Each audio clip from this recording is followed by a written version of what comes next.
4. Cualquiera pues que me oye estas palabras y ¿qué? Y las hace. Porque está el Señor hablando y habló mucho. De hecho, antes de entrar ahí, el Señor Jesús empezó a hablar acerca de cómo tenía que ser la vida en el ser humano, en el seguidor de Cristo. Habló de muchas cosas, dijo: bienaventurados los que lloran, los que sufren. Empezó a hablar acerca de los que también ofenden o lastiman, los enemigos, los adversarios. Empezó a hablar de muchas cosas antes de llegar a este punto. Y entonces, una vez que llega ahí, el Señor se da cuenta de que hay mucha gente que lo está escuchando. Y entonces por eso es que Jesús, obviamente, en ese versículo dice: cualquiera que me oye. Pero no solamente eso, porque hay mucha gente. Habemos dos tipos de personas: los que solamente oímos y los que oímos y hacemos. Porque hay una gran diferencia. Entonces Jesús está ahí y dice: cualquiera que me oye. Él se dio cuenta que había mucha multitud que oía, pero que pocos hacían. El apóstol Pablo dijo: el reino de los cielos no consiste en palabrerías, sino en acciones, en hechos. Se tiene que ver. Y Jesús, dándose cuenta de que hay una gran multitud que le escuchaba, Él quiso ser más específico en sus enseñanzas. Él quiso decir: bueno, no solamente quiero que me escuchen, sino que pongan en práctica lo que yo les digo. Porque ahora mismo usted va a la escuela, bueno, los muchachos que todavía van a la escuela, y no solamente les dejan ahí en el pizarrón, sino que llegando a su casa tienen que hacer lo que les dijeron. Y en el trabajo nosotros también, ¿verdad?, recibimos órdenes, tenemos que hacer lo que nos dijeron. Entonces el asunto es no solamente oír, no solamente escuchar, sino es hacer. Usted sabe que tiene que amar a su esposa, sí. Tiene que demostrarlo, ¿verdad? Y no solamente con ositos de peluche. Usted sabe que tiene que amar a su esposo, ¿verdad?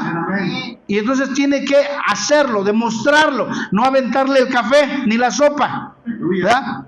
Porque dice la Escritura, y Jesús quiso ser bien específico y bien claro, y dijo: cualquiera, dentro de todos los que están aquí, que no solamente me ha escuchado hablar, y muchos han dicho: wow, maestro, rabí, oye, no, mis respetos, ¿verdad? Entonces Jesús dijo: ¿pero qué creen? No solamente el que las escucha, sino el que las hace. Le compararé a un hombre prudente que edificó su casa sobre la roca, y descendiendo lluvia, y vinieron ríos, y soplaron y golpearon contra aquella casa, y no cayó, porque estaba fundada sobre la roca. Pero cualquiera que me oye estas palabras, ¿y qué dice ahora? Y no las hace. Es decir, que hay una diferencia, ¿verdad? Y eso pasa en lo secular. Hay una diferencia entre quien hace las cosas y quien no las hace. La persona que no se sujeta a sus autoridades, a un mandato, esa persona no va a durar mucho en ese puesto, en ese trabajo, por desobediente, por no acatar las órdenes que se le han dado. El hijo va a ser sancionado. Si no obedece al papá, le van a quitar el celular, lo van a castigar, lo van a reprender por no hacer lo que dijo el papá o mamá. Entonces Jesús está hablando y dice: ahora, cualquiera que me oye, pero no las hace. Dice así: pero cualquiera que me oye estas palabras y no las hace, le compararé a un hombre insensato que edificó su casa sobre la arena. Descendió lluvia, y vinieron ríos, y soplaron vientos, y dijeron con ímpetu contra aquella casa, y cayó. Y fue grande. Y fíjense lo que decían. Y cuando terminó Jesús estas palabras, la gente se admiraba de su doctrina, porque les enseñaba como con quien tiene autoridad, y no como los demás.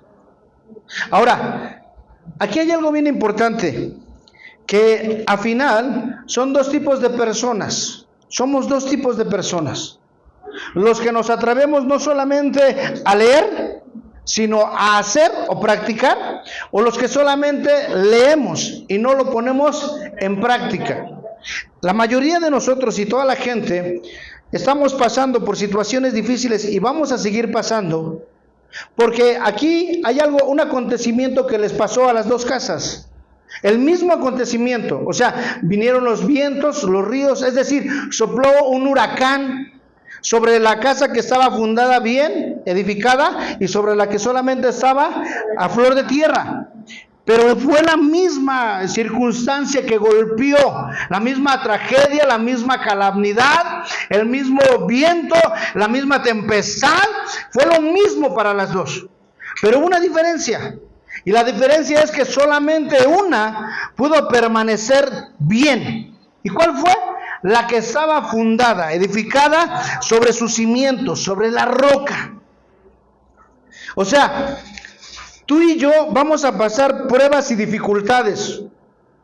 El que está al lado no se va a salvar, el pastor no se va a salvar, los de la alabanza no se van a salvar, tú no te vas a salvar, tu matrimonio no se va a salvar, tus hijos no se van a salvar, va a llegar la tempestad. Pero si tú, hombre, mujer, muchacho, tu esposo, esposa, estás fundada sobre la roca que es Cristo, ese huracán que va a llegar a tu vida, ¿verdad? No es que no te va a golpear, te va a golpear, pero no te va a derrumbar. No va a ser grande la ruina. Y hay cristianos en los cuales, y gente que no conoce de Dios, que ha golpeado, oiga bien, la adversidad. Fíjense lo que le digo, y se divorciaron.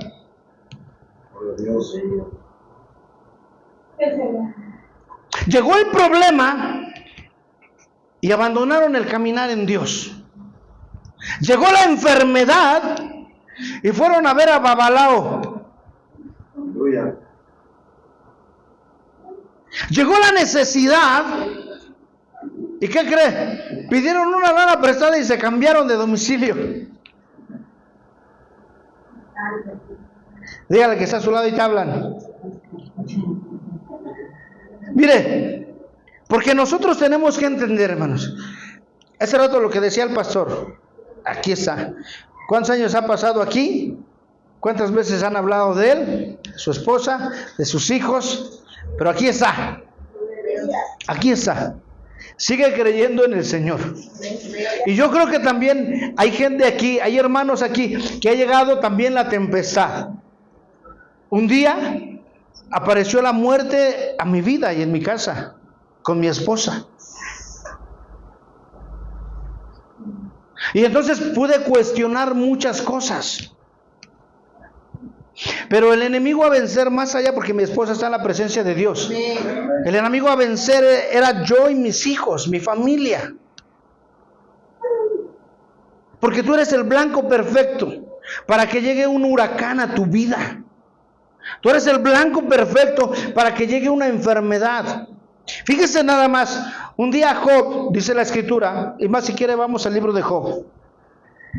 ¿Lo leemos o no lo leemos? No lo vamos a leer todo, pero bueno, vamos a analizar un poquito ahí la vida de este hombre. Y Job tenía algunas cosas muy buenas, también otras no como tan buenas, pero bueno.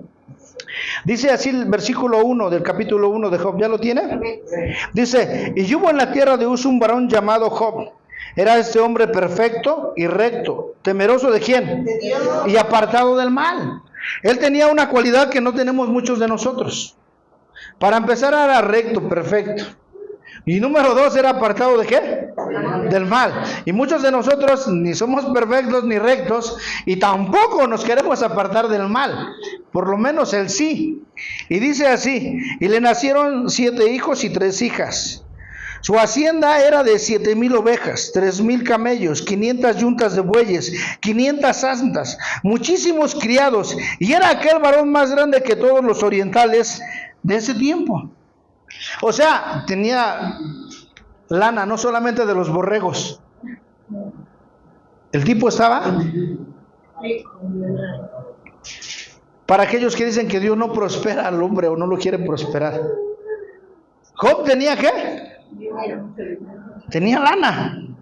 Dice así, versículo 6. Un día vinieron a presentarse delante de Dios los hijos de Dios, entre los cuales también ¿qué? Llegó el incómodo.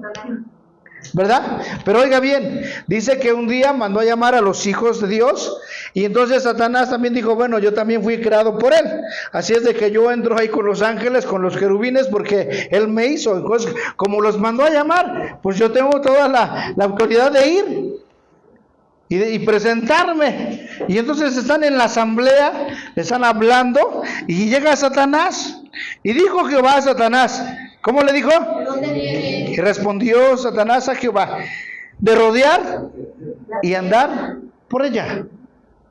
Oiga bien, ¿qué pregunta le hace Dios, no?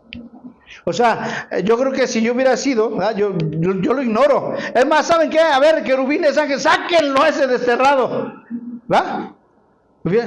Yo hubiera hecho eso. Si en cambio Dios lo veo, yo creo, sudando, preocupado a ese pobre infeliz, porque el diablo es un infeliz, no es feliz, es infeliz. Y entonces de pronto llega y, a ver, ¿qué tienes? ¿Qué te pasa? Te veo triste, cansado, ojeroso y sin ilusiones. ¿Qué pasa? Y entonces Satanás, ¿verdad? Ahí está, dice, vengo de rodear toda la tierra, de andarme rodeando, y bueno, ahí estamos viendo a ver qué hacemos. Y dice, versículo 8, y Jehová dijo a Satanás, ¿no has considerado a mi siervo Job, que no hay otro como él en la tierra, varón qué?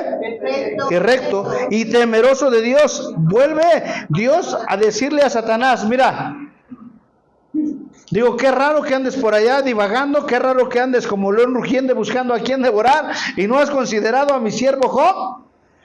¿Cómo es que se te fue a escapar de tus ojos?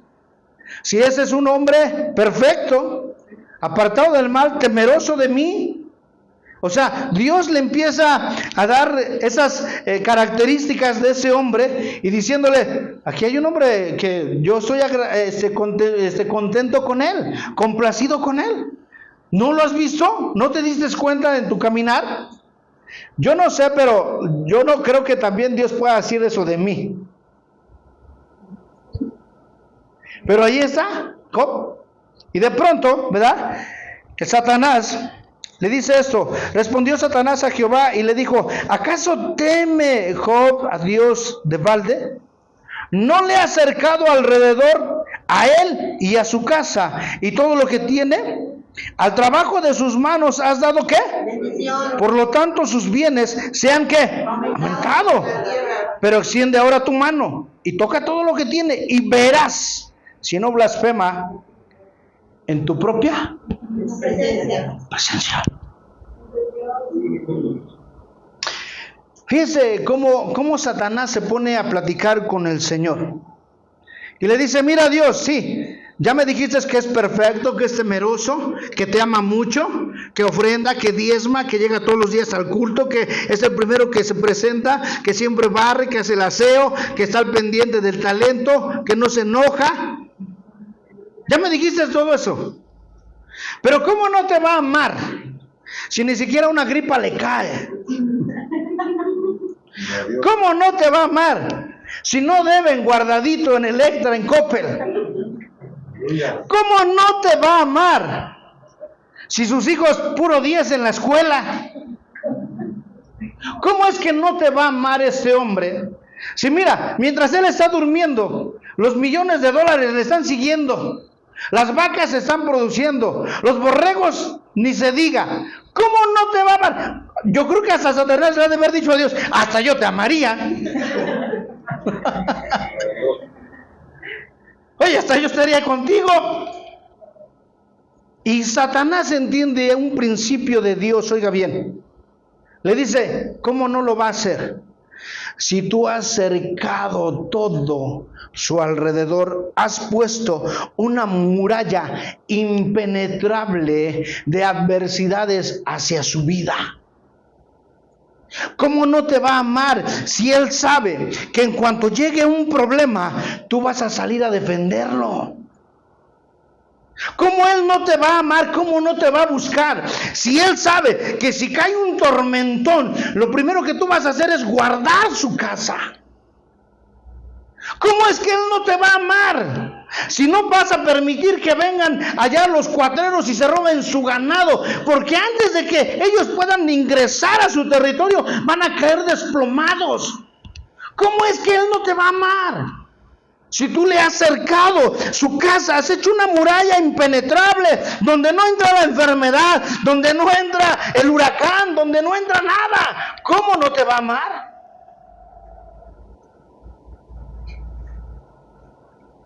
¿Usted es así como Job? Dios ya le puso una muralla ahí para que no llegue el coronavirus. ¿Cómo es que no te va a amar? Dice la palabra de Dios, Jesús dijo, cualquiera. Y ese cualquiera puede ser yo, puede ser la hermana con mucho respeto, puede ser el joven, puede ser usted. ¿Por qué es? ¿Para quién? ¿Para cualquiera? A veces nosotros vemos a gente prosperada, ricachones, que no conocemos su vida, ¿verdad? Que ellos ponen un principio que nosotros no ponemos. ¿Y sabe cuál es ese principio? A lo mejor lo hacen de una forma incorrecta, pero es un principio de Dios. Y dijo la palabra de Dios, dad y se os dará. Aquellos de ahí viene el Teletón y avientan millones. ¿Por qué les sobra? Porque quiere limpiar su conciencia, por lo que sea. Oiga bien, pero el principio de Dios dice, dad y se os dará.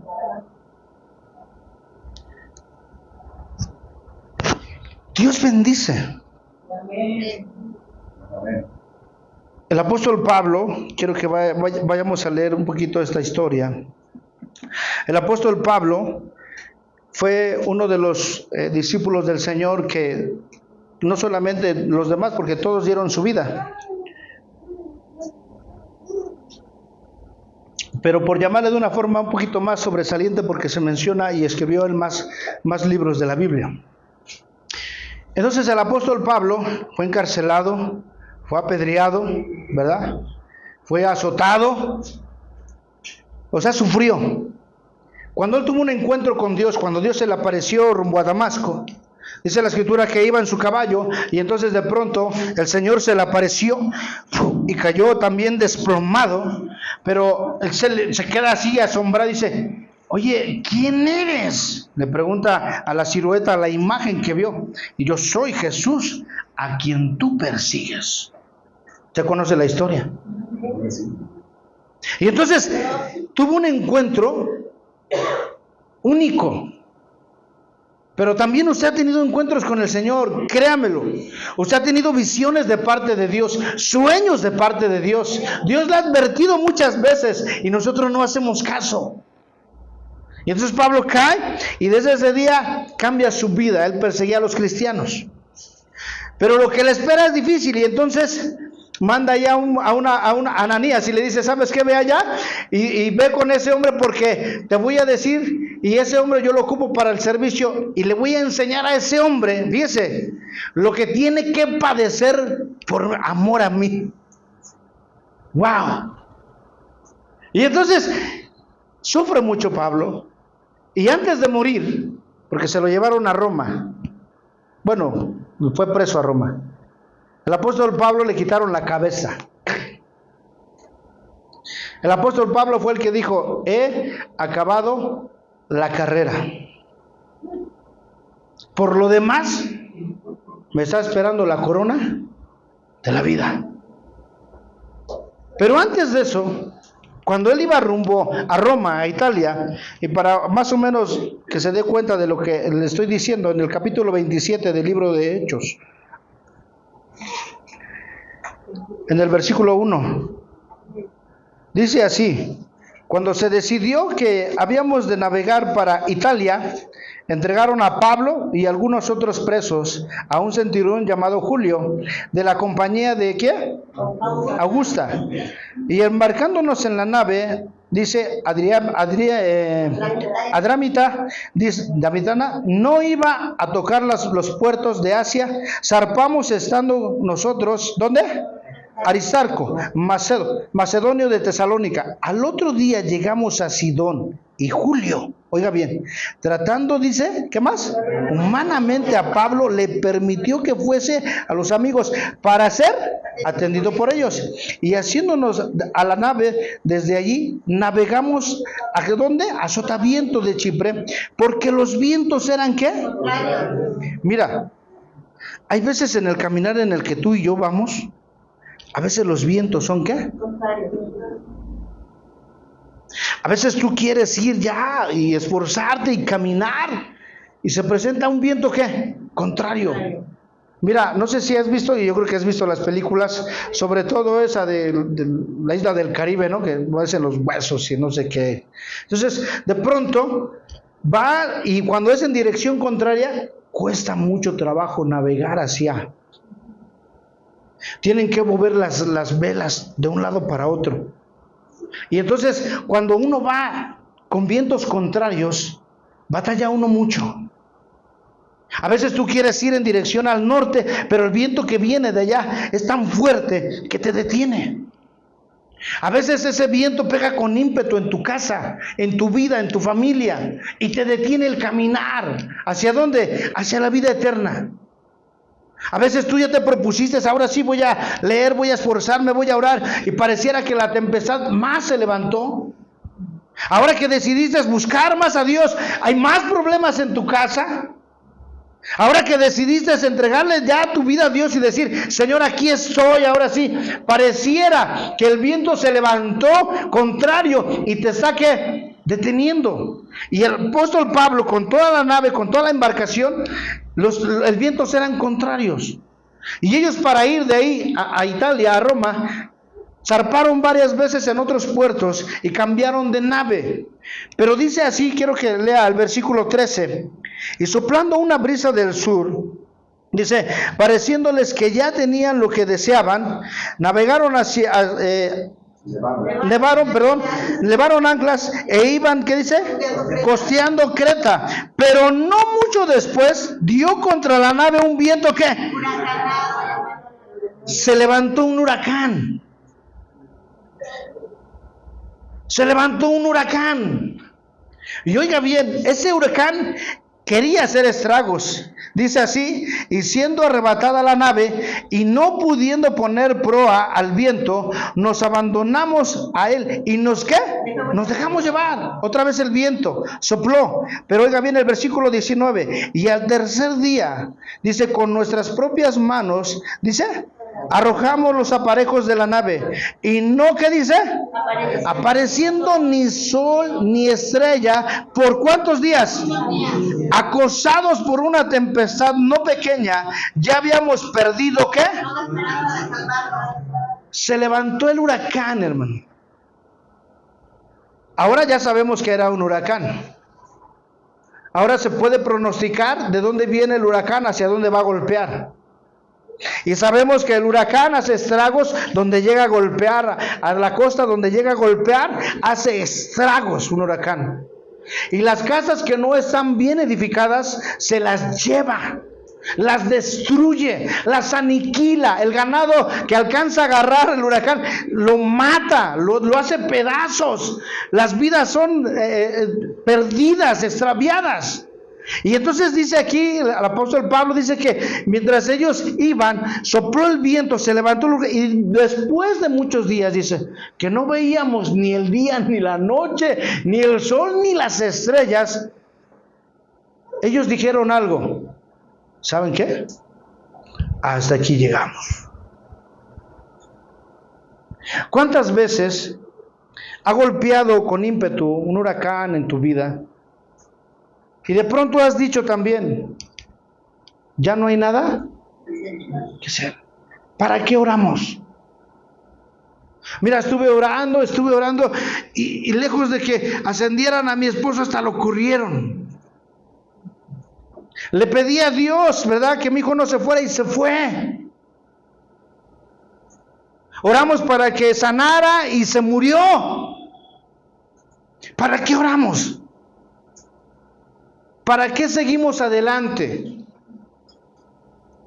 Yo creo que si yo hubiera estado en la navegación también ahí en la nave, yo hubiera dicho lo mismo. Es más, si hubiera sido invadido por el miedo, yo creo que me aviento de la nave, porque de todos modos iba a morir. Usted sabe cómo, ¿se acuerda de la burbuja esa, no sé, esa cápsula que se metió abajo y que ¡pum! ¿Explotó? ¿Sí se acuerda? Y yo iba uno de los más billetudos, de hecho, de los que los mandaron a hacer. ¿Qué habrá sentido, hermanos? ¿Qué habrá sentido? ¿Qué habrá sentido? ¿Qué habrá sentido al ver a su hijo ahí?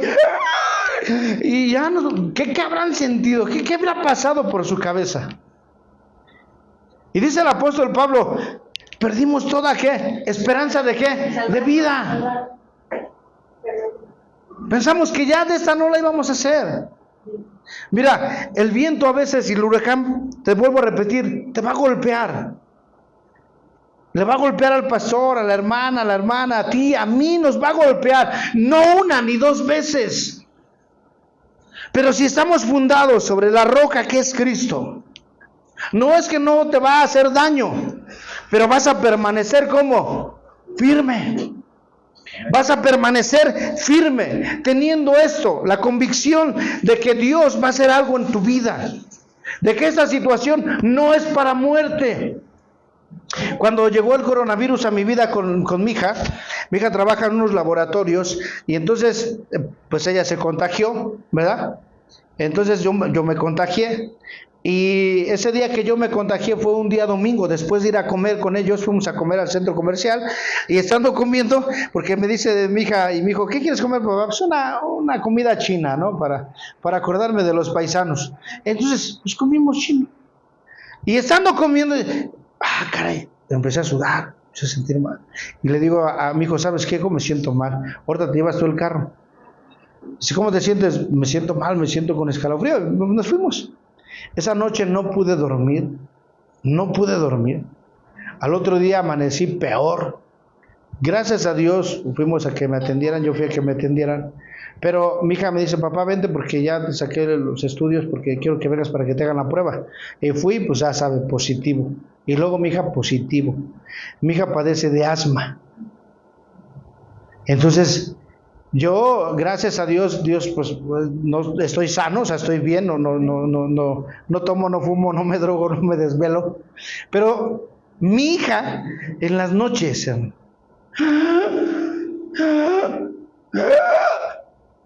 y es preocupado, hija, ¿qué te hago, no? Te aviento agua, ¿qué te hago?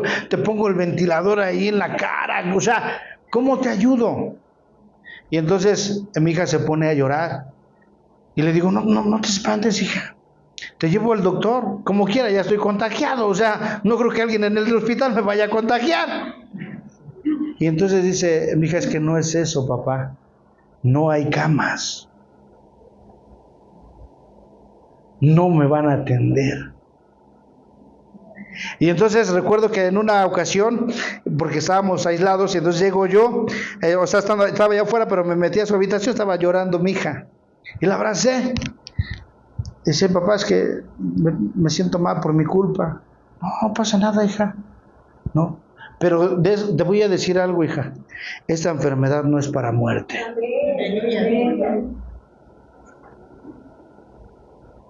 Y vamos a orar. Y le dije, Señor, aquí estamos, aquí está mi hija, y esta enfermedad no es para muerte, Señor. Esta enfermedad que vino a nuestra vida es para que tu nombre sea glorificado, Señor. No nos vamos a morir. Ahora ya pasó el tiempo. Hermano, fue el coronavirus, al rato va a ser algo más. ¿Dónde te está pegando el huracán? ¿En tu matrimonio? ¿Dónde está golpeando el huracán? ¿En tus hijos? ¿Dónde está golpeando los vientos contrarios? ¿En ti como persona, como hombre? ¿Estás a punto de tirar la toalla? ¿Estás a punto de renunciar? ¿Estás a punto de irte de tu casa? ¿Dónde está golpeando? Ya no lo voy a leer más, usted lo va a leer en su casa. Dice el apóstol Pablo que Dios le habló y le dijo esto. Mira, Pablo, deja decirte algo, Pablo. Que antes de que lleguen a donde van a ir, la nave se va a hacer pedazos, Pablo. La nave se va a destruir toda. Pero déjame decirte algo, Pablo, que ninguno de los que van ahí se va a morir. Y Dios, yo creo que se le debe haber dicho a Pablo, de mi cuenta corre que ninguna vida que va ahí se va a morir. Y entonces cuando sucede que se pone todavía más peor la situación, unos deciden tirarse del barco. Y Pablo los detiene con todos los... No, deténganlos, porque si ellos se van y se van de la nave, vamos a morir todos. No los dejen que se avienten, al contrario, jálenlos. Entonces ya estando ahí, todos llorando, perdieron la esperanza de vida, todos afligidos, con días sin comer, ya con la nave destruida. Pablo se levanta y les dice: hey, tengan ánimo. Así les dice: tengan ánimo. Que su semblante no caiga. Miren, véanse, están vivos. Porque a mí me dijo Dios, dice Pablo, a mí me dijo que la nave se va a perder, va a ser destruida, se va a acabar en 1000 pedazos. Pero Dios me dijo que ninguno de nosotros nos vamos a morir. Hermano, tal vez hoy nosotros, al estar aquí, predicar y estar al frente, nos toca decirte: ten ánimo, esto no se ha acabado. ¿Sabes? La otra vez lo decía, ¿qué es lo que levanta un boxeador cuando es noqueado, mandado a la lona? Cuando le pegan, ¡paz! Y ¡chin! Se cayó para el suelo. ¿Qué lo levanta? El ánimo. El ánimo. ¿Qué lo levanta? ¿Qué más? El orgullo. ¿Qué más? La campana. La campana. ¿Sabe qué lo levanta? Cuando empiezan 10, 9, 8, ya que si puedo. Ay, se levantan y se queda que la campana. ¿Sabe? Tal vez estás noqueado, pero apenas empezó el conteo. Levántate. Cuando se acaba el partido de fútbol, ¿verdad? Conocemos que se da el silbatazo, ¿qué? Y ya no rueda la pelota, se acabó. Déjame decirte algo, todavía no pitan el final. No te anticipes a acabar el juego. No abordes, no te eches de la barca. No abandones tu casa, no abandones a tu esposa, no abandones a tu esposo.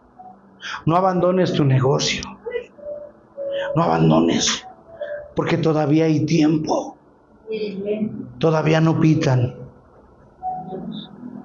Ten ánimo.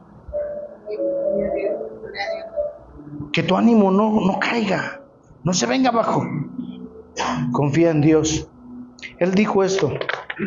Bueno, eso, quiero que vaya al libro de Salmos. Con esto concluyo. Hay muchos salmos, a mí me encantan mucho leer los libros de los salmos.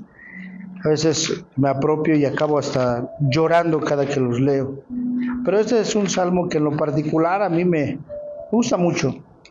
Y es el Salmo capítulo 3. Con esto concluimos. Dice la palabra de Dios, ¿así ya lo tiene? Oh Jehová, ¿cuántos se han multiplicado? ¿Qué dice? Y muchos son los que se levantan. ¿Ya identificaste qué se ha levantado contra ti? La crítica, el chisme, el señalamiento, ¿verdad? ¡Ah! ¡Mira! ¿Qué es lo que se ha levantado contra ti? Muchos son los que dicen de mí: no hay para él. Ya Dios ni te quiere. ¿Qué le haces al cuento? Eres un hipócrita. Eres una hipócrita. Mira, acabas de venir del culto. ¿Tú crees que eso a Dios le agrada? Dígale que está a su lado y te hablan.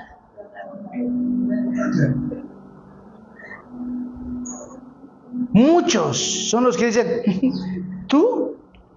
Dios va a hacer algo, tú estás loco. Dios a ti te va a perdonar. No, porque no te conoce bien Dios. ¿Tú crees que Dios va? No, estás pero si bien mal. Dios ya no te va a dar otra oportunidad. Muchos son los que dicen que para Él no hay. Mas tú, Jehová, eres escudo alrededor de mí, mi gloria y el que levanta mi cabeza. Porque aunque hay muchos, dáselo fuerte al Señor.